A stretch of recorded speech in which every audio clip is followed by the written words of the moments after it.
I believe in the power of friendship.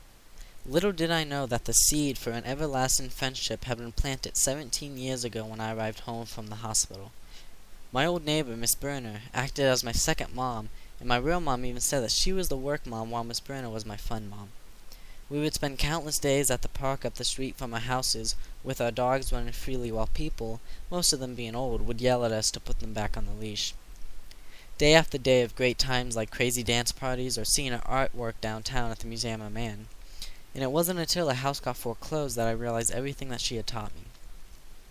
Even in times of hardship, she never backed down and wished that the struggle would just end. Instead, she kept working and moving forward. I hate change, but it is essential, she would always tell me. She taught me to express how I feel however is comfortable.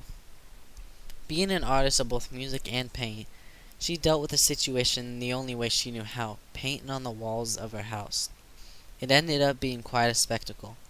Everyone from the neighborhood, including me, would come and write their emotions on the once white walls, whether it was emotions of sadness, happiness, celebration, or even anger.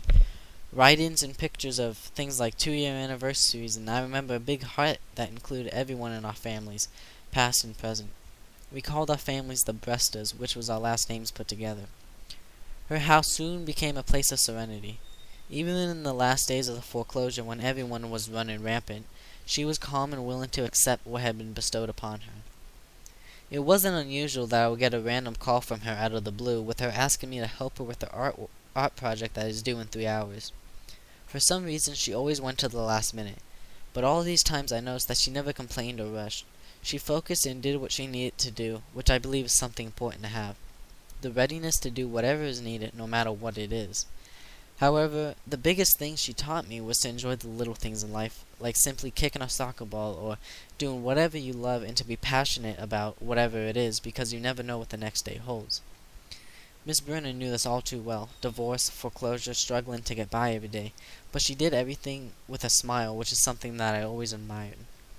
I used to always worry about the smallest things that were insignificant while overlooking everything else that is beautiful in life. On the last day of the foreclosure, we took paint and splattered it all over the playroom and the house. And although it only lasted about 15 seconds, it was so significant because it is the one event that I look back on to remind myself that I need to enjoy the little things in life. Because in the end, friends come and go, and if you're lucky, some will stay. But when you get to make a friend when you're born into this world, it is truly something special and something to cherish.